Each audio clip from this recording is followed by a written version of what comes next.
Can you believe it? Bomberman and Outlands. For some reason, I always thought this was a meme whenever it was mentioned by Expo or somebody else in the community, but I was proven wrong this weekend, and I'm really glad I was. Leave it to Outlands to show their dedication in giving us an experience like none other by introducing Bomberman. So today, guys, I'm here to tell you all about Bomberman. So with that, sit back, grab yourself a beer, and let's blow some crates up.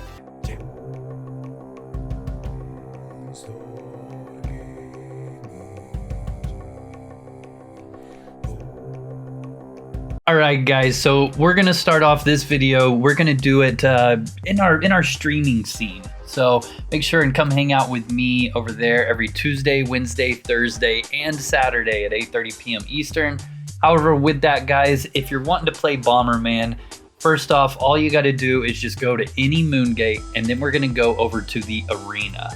Once we're in the arena, we're gonna see all these people in here dueling because of the new super cool ELO system that they introduced. But we're gonna run all the way, as you guys can tell, to the east. Now here's gonna be all the arenas for the players 2 to 4, and then these are the 2 large arenas for 2 to 8 players. Now, what you'll do is you're gonna double click this arena stone. Once you get into the arena stone, it's gonna bring this up, right? Now there is something that you have to do. You have to click on credits, and you have to make sure that you have Bomberman credits. Now, for 5,000 gold, then I get 50 Bomberman credits, which means 50 plays. At that point, there is also player ranks and records. We'll talk about that for a second. This is also ranked by an ELO system. Will record your wins, your ties, and your losses, and it'll put you in a rank. You can click show my player here, and it'll take you exactly to where you're at. See your boy Pone Star here. He's got 5 wins, 0 ties, and 27 losses. The game's rigged, so you know that really should be 27 wins and 0 losses, but who's counting, right? Either way, so there's how that goes. Then you can go on over here to available matches, and under available matches, as you can tell, there's no one that has one created right now. So I'll go ahead and create one on Pone Star so you guys can see. So create match, and then this is where you're going to change the arena size from either large to small. So if you guys remember, large is 2 to 8 players and small is 2 to 4 players. And I can change the max players here. So maybe I only want 2 players. Maybe I want 3 or 4. Same with large. I can go ahead and bump that on up to 6, 7, 8, right? And then there is something else. If I'm on the large and I only have 4 players in my team, that's fine. I can still play with 4 players. It doesn't have to have the full 8. You can actually force start that. So for argument's sake, what we'll do is we'll go to small, and we'll have max players at 3, okay? Track stats for the ELO system, yes, let's go ahead and do that. Allow anyone, allow party, allow guild, and allow allies. This would allow anybody to play, right? So let's do this. Let's only allow the party members, okay? So there we go. Only people in my party can play with me on this round. So I'm gonna go ahead and hit create match. Boom. All right, you create a new match. So there we go. Pone Star, open slot, open slot. Okay, so if I click ready, look what happens. That little knight there, he turns green. So that's how you can keep track of who is in the game and hasn't clicked ready. So you can say, hey, Pone Star, click ready, let's go, you know, and then you can force start if maybe somebody joins and that we can't get a 3rd player. Let me tab over here. So I'm here on Jihad Johnny, okay? I'm gonna double click the stone on him, and as you guys can tell, I've got Pone Star's matchup, right? 1 out of 3 players in a small arena. Looks like he's ready, and there's 2 open spots. I can click match info, and it's gonna tell me everything about it, right? Created by Pone Star, small arena size, 3 players, track ELO, yes, and Pone Star, open slot, and it shows who can join it, right? Well, guess what? I'm in Pone Star's party, so I'm gonna go ahead and join the match, right?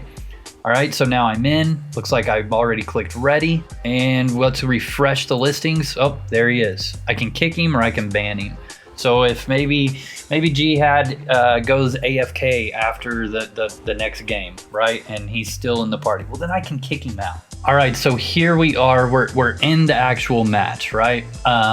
What you can do, guys, is you can either click this little blue diamond right here, and it'll place a bomb, as well as once we get a detonator, which looks like there's one right next to us, then we can click this one as well to detonate it without the cooldown. However, let me rewind a little bit. That is not the way you want to do this. The way you want to do this is, as you guys can see, I have a macro that I've set up that is just of me saying bracket bomb. And I also have one that says bracket detonator. If you're unsure how to do that, it's really simple. You just open up your Razor, you go over here to macros, and then you're gonna click new. I'm gonna type in what I wanna call it. For argument's sake, we're gonna call it bomb 2, and I'm gonna say record, okay? I'm gonna go bomb. There, I placed a bomb. We're gonna stop it. I gotta move so I don't get blown up. See, that was close. You can kill yourself, by the way. All right, so now that is completed, right? So what I need to do is I need to set the hotkey. At this point, you guys can see I've already set bomb to F8. Bomb 2, we're not gonna assign that, but you can just by clicking here and putting it wherever you want. So make sure you set up both bomb and detonator. Very important. All right, so we'll go over these little hotbars here. This hotbar, this right here is gonna show if you have a speed reduction debuff on. Okay, so, and it'll have the time on it as well when it does happen. This right here is the blast radius. As you guys can see, there's some spawning. See, one just spawned right in front of me. That's really helpful. So now my bombs have a bomb radius of 2, meaning when I drop a bomb, guess what? It's gonna go 2 tiles. Boom, see how it turned that crate from gray to brown? That's very, very good. Gave a longer blast radius. 5 seconds on the cooldown, so when I place a bomb, it's gonna have 5 seconds until it blows up. The next one is gonna be the amount of bombs I can place at once. Right now, I can place 1 bomb. As I see this exact icon here out on the map, and I run over it and pick it up, then I can place more bombs. One thing of note is that I have a 5-second cooldown on bombs, meaning that it will take 5 seconds for them to detonate, right? Now, once I place my first bomb, the timer starts. When I place my second bomb, both timers start, meaning that first bomb that I placed is actually back to the original cooldown. Does that make sense? Good. All right, the next thing is gonna be detonator. You guys saw earlier about I picked up that detonator. So what can happen here is I can use my detonator hotkey that I created, that I know you guys all created, and you can actually go, so I'll place my bomb, I'm gonna run around this corner, and boom, I hit my detonator hotkey, and guess what happened? It blew up instantly. This is really helpful for dropping the bomb and then running away to safety and then blowing up your friends in a moment's notice when they think that they know your cooldown. Also, these things right here, they are just a random buff or debuff. So over here, that one gave crate spawn. So it put all these little runes down and more crates are gonna spawn in that area. As you can just see, they did. Next thing of note are these gray crates here. So I'm gonna place a bomb here and it's gonna blow up shortly. And boom, if you notice those gray crates, they turn to brown. So let's go ahead and let's hit them again. All right, pull on away and boom, look at that. 2 upgrades, hopefully upgrades, right? That one was the movement speed. So as you can tell, I can't move very fast for 10 seconds. All right, the next thing of note that I'm gonna show you guys is that as you guys can tell, my stamina is all the way up, right? So in theory, I should be able to walk right past Jihad Johnny. Unfortunately, I can't. I can't move right past him. The other thing is if I place a bomb right here, I can't walk past it, right? So it just blows up. So once you place a bomb, you have a choice to make. Which direction are you gonna go? If I would've went down, then I would've been stuck in here and been killed.